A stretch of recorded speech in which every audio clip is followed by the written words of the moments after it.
يشاءون فيها ولدينا مزيد আল্লাহ পাক রব্বুল আলামিন পবিত্র কোরআনের মধ্যে বলতেছেন যে আমি আল্লাহ পাক রব্বুল আলামিন জান্নাতের ঈমানদার বান্দাদেরকে সমস্ত নাজ নিয়ামত দেওয়ার পর আমি আল্লাহ তাআলা আমার ঈমানদার বান্দাদের জন্য অতিরিক্ত নিয়ামতের ব্যবস্থা করে রেখেছি। আবার আরেকটা আয়াতের মধ্যে আল্লাহ তাআলা বলতেছেন লাকুম ফিহা মা তাশতাহি আনফুসুকুম ওয়া লাকুম ফিহা মা তাদউন নুজুলাম মিন গফুরির রহিম।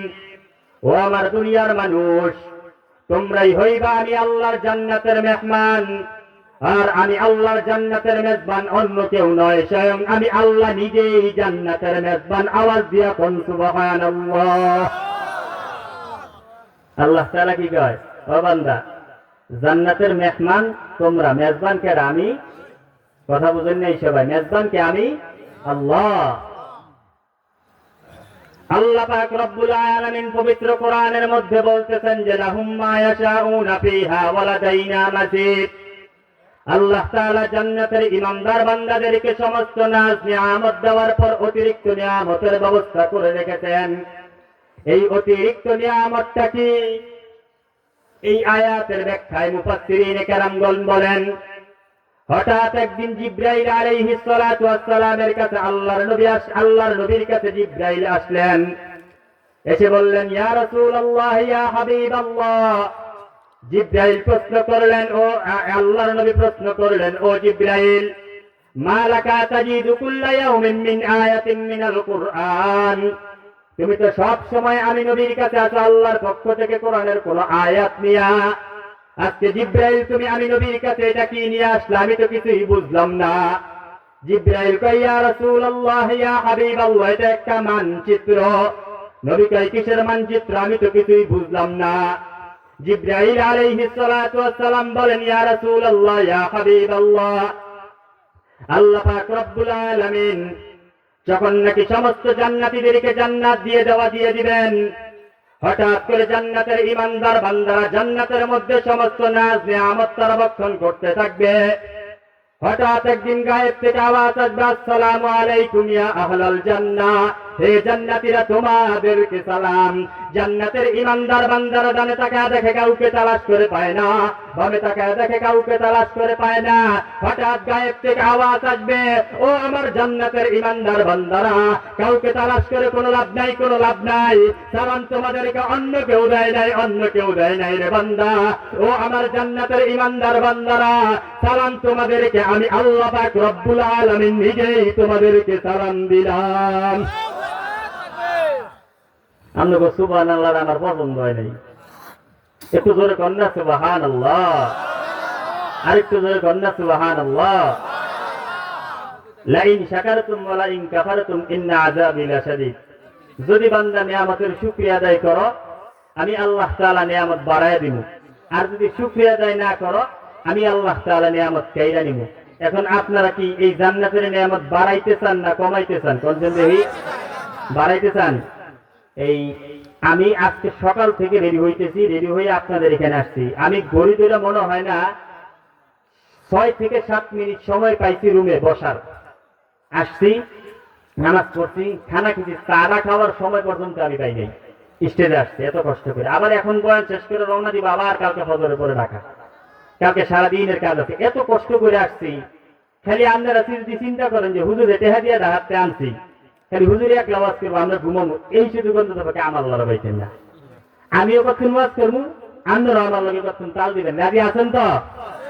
আমি কখন ওয়াজ করবো, মুখ দিয়া কখন হাত দিয়া। আপনারা মনে মনে চিন্তা করেন এই হুজুর আবার কি হাত দিয়ে ওয়াজ করে কেমনি? আমি যখন 8টা দিমু, চিল্লান দিয়া সবাই একটু জোরে করবেন সুবহানাল্লাহ। কেন কেন কনসেন দেহি? রাজি আছেন তো? কনসেন দেহি 8টা লাখ, আরেকটু জোরে কন্যা সুবহানাল্লাহ। এমন সময় জান্নাতের ঈমানদার বান্দারা যখন চতুর্দিকে তালাশ করে কাউকে পায় না, আমার আল্লাহ জানায় দেয়, সালাম আমি তোমাদেরকে দিলাম। জান্নাতের সব ঈমানদার বান্দাদেরকে এবার আমার আল্লাহ প্রশ্ন করেন, হাল ওয়াজাদতুম মা ওয়াদা রাব্বুকুম হাক্কা। ও আমার জান্নাতের ঈমানদার বান্দারা, আমি আল্লাহ তাআলা তোমাদেরকে যেই নিয়ামত দেওয়ার ওয়াদা করেছিলাম তোমরা সেই নিয়ামত পেয়েছো কিনা? জান্নাতের সাধারণ ইমানদার বান্দারা জবাব দেয়া দেয়, ওয়াজাদনা মা ওয়া'দানা রাব্বুনা হাক্কা। ও আল্লাহ, আপনি আমাদেরকে জান্নাতের মধ্যে বিরাট বিরাট অট্টালিকা দান করবেন বলেছেন, আমরা পাইছি। আল্লাহ, আপনি জান্নাতের মধ্যে শরাবান তাহুরা দান করবেন, আমরা পাইছি। আল্লাহ, আপনি আমাদেরকে জান্নাতের মধ্যে হুর দিবেন, আমরা পাইছি। কিন্তু আরেকটা দল জান্নাতের ইমানদার বান্দারা দ্বারা কয়, না না আল্লাহ, এখন আমরা সব নিয়ামত পাই নাই। যারা কইব আল্লাহ এখনো সব নিয়ামত পাই নাই, এরা দুনিয়ার কোন সাধারণ ইমানদার বান্দার আমার মতন আপনার মতন ইমানদার বান্দা নয়। এরাই হলো এই তাহফিজুল উম্মাহ আদর্শ কওমি মহিলা মাদ্রাসার ছাত্রছাত্রী। আওয়াজ দিয়া কন্যা সুবহানাল্লাহ। এরাই হচ্ছে আলেমের গোষ্ঠী, আলেমের জাত। বলবে আল্লাহ সব নিয়ামত এখনো পাই নাই। আমার আল্লাহ প্রশ্ন করবেন, একদল বলছে সব নিয়ামত পাইছে, আর তোমরা বলো সব নিয়ামত পাও নাই। তোমরা কোন কোন নিয়ামত পাও নাই এবার আমার কাছে বলো। এবার ওই জান্নাতের আলেম সমাজ ইমানদার বান্দারা বলবে, আল্লাহ আপনার হাবিব একদিন পূর্ণিমার চাঁদের রাতে সাহাবায়ে কেরামদেরকে নিয়ে বসা। এমন সময় সাহাবায়ে কেরামদেরকে বললেন, আপনার পয়গম্বর ও আমার সাহাবায়ে কেরামের দল, ওই যে আকাশের পূর্ণিমার চাঁদটা দেখতে তোমাদের কোনো সমস্যা হয় কিনা? সাহাবায়ে কেরাম প্রশ্ন করলেন, ইয়া রাসূলুল্লাহ, ইয়া হাবিবাল্লাহ, ওই পূর্ণিমার চাঁদ দেখতে আমাদের কোনো সমস্যা হয় না। আল্লাহর নবী জানায়া দেন, ও আমার সাহাবায়ে কেরামের দল, আজকে যেমন তোমাদের এই সাধারণ চক্ষু দিয়ে আকাশের পূর্ণিমার চাঁদ দেখতে যেমন তোমাদের কোনো সমস্যা হয় নাই, জান্নাতের মধ্যে তোমরা তোমাদের এই সাধারণ চক্ষু দিয়ে স্বয়ং আল্লাহকে দেখবা, তোমাদের চোখের কোনো সমস্যা হবে না। এমন সময় এরা বলবে, আল্লাহ আপনি জান্নাতের মধ্যে আমাদেরকে যতই নিয়ামত দেন না কেন, এখনো যেহেতু আমরা আপনাকে দেখি নাই, আমরা কোন নিয়ামত পাই নাই, আল্লাহ আমরা আপনাকে দেখতে চাই। এমন সময় আল্লাহ বলবেন, ও আমার জান্নাতের ইমানদার বান্দারা, তোমরা আমি আল্লাহর সাথে দেখা করতে চাও? কয় হ আল্লাহ। এবার আমার আল্লাহ তাআলা জান্নাতের ইমানদার বান্দাদেরকে বলবে, ও আমার জান্নাতের ইমানদার বান্দারা, আমি আল্লাহ পাক রব্বুল আলামিন ওই যে মাজিদ নামক জান্নাতে একটা মাঠ আছে, তোমাদের সাথে ওই মাঠে দেখা করবার জন্য আমি আল্লাহ তাআলা ওই মাঠে তোমাদের সাথে সাক্ষাৎ করব। তোমরা সবাই ওই মাঠের মধ্যে চলে আসো। এই দিক দিয়ে জিবরাইল আলাইহিস সালাতু ওয়াস সালাম আল্লাহর নবীর কাছে বললেন, ইয়া রাসূলুল্লাহ, ইয়া হাবিবাল্লাহ, এই যে মানচিত্রটা আমি আপনার কাছে কেন আনলাম জানতে চান? নবী কয়, হ্যাঁ আমি জানতে চাই, তুমি আমার কাছে এই মানচিত্র কেন আনলা? এবার জিবরাইল জবাব দেয়া দেয়, জান্নাতের ইমানদার বান্দাদেরকে আল্লাহ তাআলা ওই দিক দিয়ে কি করে, মাজিদ নামক একটা জান্নাতের মধ্যে মাঠ আছে। আপনাদের অঞ্চলে কিছু কিছু মানে বড় নাম করা মাঠ আছে না, স্কুল মাঠ কয় বা ঈদগাহ মাঠ কয়, কিছু কিছু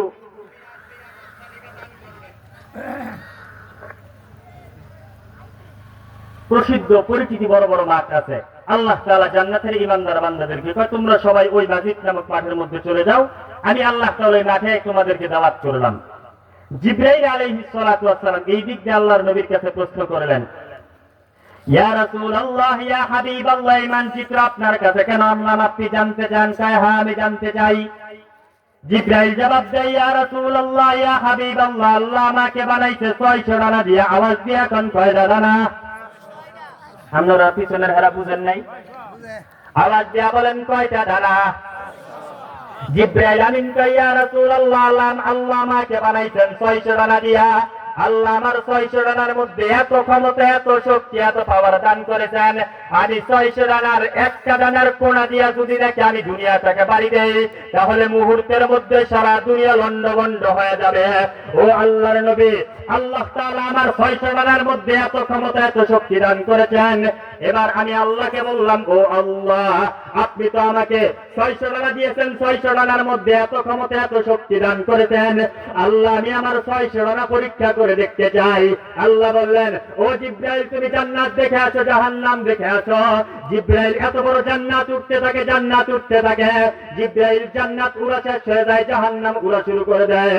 জিবরাইল জাহান্নাম উড়া শেষ হয়ে যায়, কিন্তু আমার আল্লাহর কি কুদরত! 600 ডানা তো দূরের কথা, 600 ডানার মধ্যে থেকে একটা ডানার শক্তির মধ্যে বিন্দু পরিমাণ ঘাটতি হয় না। এবার জিবরাইল সিজদায় পড়ে রয়। আল্লাহকে বললে এবার সেজদার মধ্যে জিবরাইল আলাইহিস সালাতু ওয়াস সালাম পড়ে রইছে।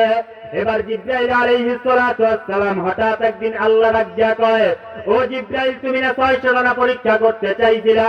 কয় হ্যাঁ আল্লাহ আমি আমার 600 রানা পরীক্ষা করে দেখতে চাই।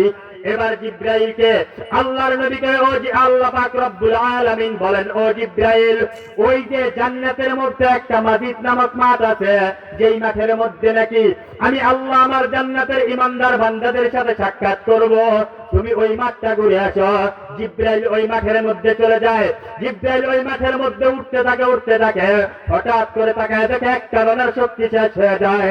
জিবরাইল দ্বিতীয় ডানা ছেড়ে দেয়, দ্বিতীয় ডানার শক্তি শেষ হয়ে যায়। এভাবে তৃতীয় চতুর্থ ডানা ছেড়ে দেয়, তৃতীয় চতুর্থ ডানার শক্তিও শেষ হয়ে যায়। আস্তে আস্তে জিবরাইলের 600 ডানার যখন নাকি শক্তি শেষ হয়ে যায়, এবার জিবরাইল আর উঠতে পারে না। হঠাৎ করে জিবরাইল সিজদায় পড়ে যায়। এবার জিবরাইল আল্লাহকে ডাক দিয়া কয়, ও আল্লাহ। আল্লাহ ডাক দিয়া কয়, জিবরাইল তুমি মাথা উঠাও।